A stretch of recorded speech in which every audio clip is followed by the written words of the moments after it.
Сёння мне хочется успомнить уроженца вёски Вишнева, нашего земляка, цынка Иосифа Антоновича.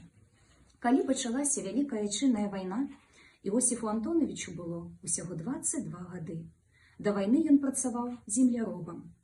Час пребывання на Вялікай Айчыннай вайне 1944-45 гады. Ваяваў на 3-м беларускім фронте, 243-й стралковы полк, 2-й батальон, 2-я рота. Воінскае званне радавы.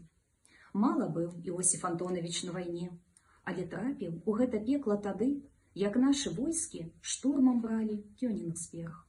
Малады стралок смела ішоў у бой, ды раптам, як гарачай галавешкай, пеканула ў левую руку. Што было далей, здагадацца не цяжка. Як трапіў у шпіталь, памятае слаба, толькі прыйшоў у сябе у эвакуіраваным шпіталі ў горадзе Праўдзінску, што за горадам Горкім.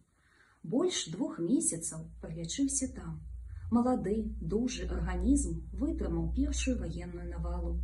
А калі выйшаў са шпіталю, то не суджана было дабіць ворага ў яго ўласным логаве.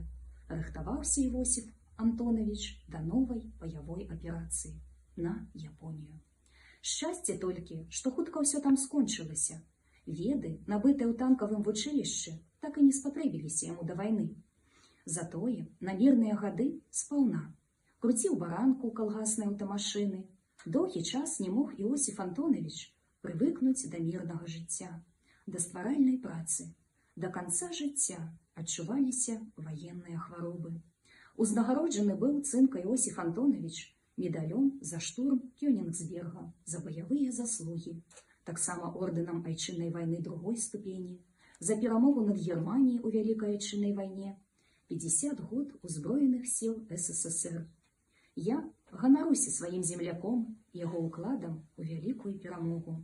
Яго мужнасць, адвага, самаадданасць – гэта прыклад сапраўднага гераізму, які назаўжды застанецца ў нашай памяці.